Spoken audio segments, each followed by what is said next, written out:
नमस्कार। इस वक्त की बड़ी खबर गाजियाबाद के लोनी से और मैं हूं आपके साथ नसीम अब्बासी। आप देख रहे हो FB न्यूज़ दिल्ली चैनल। वक्त हो चुका उत्तर प्रदेश के गाजियाबाद के लोनी से बड़ी खबरों को आपको रूबरू कराने का। बात करते हैं गाजियाबाद के लोनी से विधायक नंदकिशोर गुर्जर की। एक राष्ट्रीय एक चुनाव पर लोनी विधानसभा शास्त्रीय गोष्ठी का कारवां बैंक्वेट पावी में किया आयोजन। इस अवसर पर अनूप शहर विधायक श्री संजय शर्मा मुख्य अतिथि के रूप में उपस्थित रहे। कार्यक्रम के संयोजक लोनी विधायक श्री नंदकिशोर गुर्जर द्वारा किया गया। देखिए इस वक्त की गाजियाबाद से बड़ी खबर। ये पूरे देश को इससे लाखों करोड़ का फायदा होगा और इतने फायदे हैं जिसको गिनाया नहीं जा सकता। तो वो जो पैसा बचेगा डेवलपमेंट का काम आएगा। रोज रोज के चुनाव से जो लोग उबे हैं और उससे लोगों को लगता है कि भारत में जो चुनाव होता है तो राजनीतिक लोगों को लोकतंत्र में विश्वास बढ़ेगा, परसेंटेज बढ़ेगा और क्षेत्र का विकास भी होगा। रोज कोड ऑफ कंडक्ट लगने से जो विकास रुकता है आचार संहिता के नाम पे, वो विकास कार्य मैं समझता हूँ तेजी के साथ होगा। अरे विधायक जी, एक राष्ट्र एक संगोष्ठी आयोजित की गई है, क्या है ये? देखिए, हमारी पार्टी की और हमारी सरकार की ये राय है कि इस देश में विकास की गति को अगर बढ़ावा देना है और लोकतंत्र को मजबूत करना है तो हमें फिर से एक राष्ट्र एक चुनाव की तरफ जाना होगा।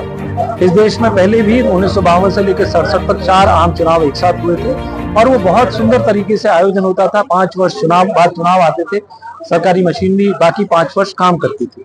आज हर प्रदेश में कहीं ना कहीं चुनाव चल रहा है।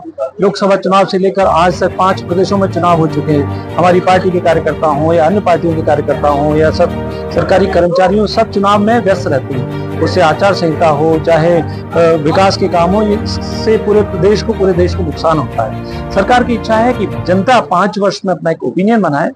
जनता 5 वर्ष में जो हमारे मुद्दे हैं वो लोकलाइज्ड मुद्दे ना रह करके राष्ट्रीय मुद्दे बने और हर प्रदेश का मुद्दा प्रदेश का भी है तो राष्ट्रीय स्तर पर आए और हम उस पर एक वोटिंग करें, जनता का मतदान लें तो पूरे देश को भी लाभ होगा, लोकतंत्र मजबूत होगा और विकास भी देश की गति पकड़ेगा। एक राष्ट्र एक चुनाव, किस तरह के लाभ देश को और आम जनता को? देखिए, इससे 2 लाभ हैं। एक तो है जिसको हम मानसिक लाभ कहेंगे कि हम 5 साल अपने देश की सरकार को देखें, अपने मुद्दों को संजोएं, उनको मजबूत करें, उसको लेकर के 5 साल में एक बार मतदान हो। इसमें कोई आर्थिक नुकसान या लाभ की बात नहीं है। हम अपना नेतृत्व किसके हाथ में देना चाहते हैं, हम अपना प्रधानमंत्री किस को देखना चाहते हैं, किस पार्टी की सरकार देखना चाहते हैं, ये 5 वर्ष में हम तय कर सकते हैं। आमतौर पर क्या होता है कि हर 6 महीने पर कहीं किसी प्रदेश में चुनाव है, सरकार या वहाँ की पार्टी वहाँ के लोगों के मुद्दे को वोटों के लालच में ऐसे निर्णय लेती है जो देश और प्रदेश के हित में नहीं होते, लेकिन वो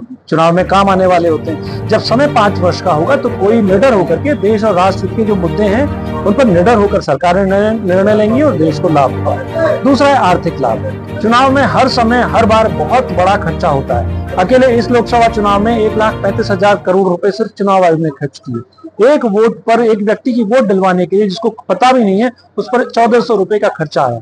वो सारा खर्चा एक्सचेकर पर आता है, देश पर आता है और ये पैसा सिर्फ एक लोकसभा चुनाव की बात है। कुल मिलाकर के देखें तो 5 वर्षों में लगभग 10 से 15 लाख करोड़ रुपए खर्च होते हैं चुनाव में। अभी उड़ीसा में हमने चुनाव किए, लोकसभा विधानसभा एक साथ, तो वहां हमें बहुत अच्छा माहौल मिला। एक ही बैनर पर एक ही उसमें दोनों प्रत्याशी खड़े हुए, रैलियां कम हुई, खर्चे कम हुए, दोनों प्रत्याशियों के प्रचार वाहन कम थे और जो चुनाव की मशीनरी थी वो भी कम लगी।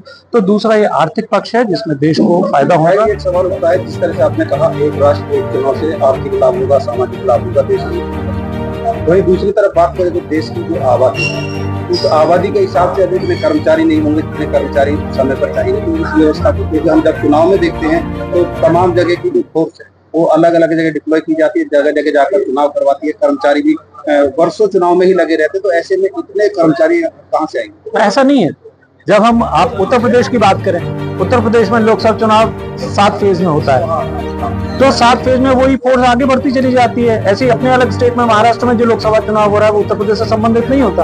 वहाँ की फोर्स पैरामिलिट्री की फिर जरूरत ही कम पड़ेगी। जब आप एक साथ सारे चुनाव कराएंगे, माहौल एक अलग होगा, तो पैरामिलिट्री को ऐसी जहाँ सेंसिटिव केसेस हैं उसे उन पर फोकस करना पड़ेगा। बाकी तो सब अपने अपने चुनाव में लगे होंगे। विधायक अपने चुनाव में लगा होगा, सांसद अपने